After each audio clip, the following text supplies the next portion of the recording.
පංචශීලයේ රකින්න දරුවනේ පංචශීලයේ ආදීනව ඉගෙන ගන්න ඕන.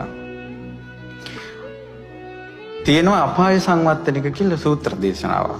එහි තියෙනවා පින්වත් මහණෙනි සත්තු මරණ කෙනා නිරේ යනවා, තිරිසන් ලෝක යනවා, പ്രേත ලෝක යනවා. මනුස්ස ලෝකයට ආවට පස්සේ ප්‍රාණඝාතයේ අවම විපාකේ විඳිනවා. ප්‍රාණඝාතයේ අවම විපාකේ තමයි අඩු වයසින් මැරෙන එක. අඩු වයසින් මැරෙනවා කියන්නේ ප්‍රාණඝාතයේ අවම විපාක. සොරකම් කරන කෙනා නිරේ යනවා, තිරිසන් ලෝක යනවා, പ്രേත ලෝක යනවා. මනුස්ස ලෝකේ ආවට පස්සේ සකල සේසත නැති වෙනවා.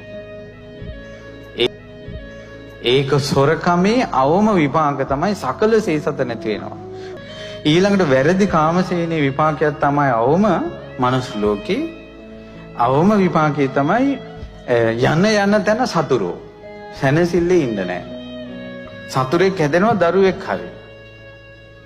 බොරු කීමේ අවම විපාකේ තමයි මනුස්ස ලෝකෙට ආවට පස්සේ අභූත චෝදනා.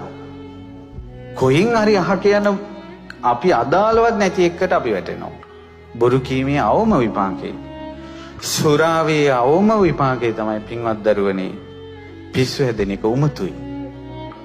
ඒ නිසා අනිවාර්යයෙන්ම ඔය බොන කොල්ලෝ ඉන්නවා නම් නිකමට හරි පොඩ්ඩක් මේ පිස්සු ආට්ටුවට ගොඩ වෙලා බලන්න විපාක දිහා.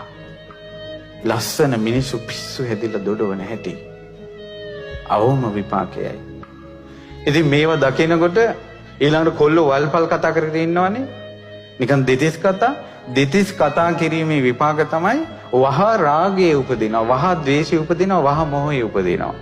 වල්පල් කතා කිරීමේ ආදීනවයක් ඉක්මනට කෙලෙස් ඇවිස්සෙනවා.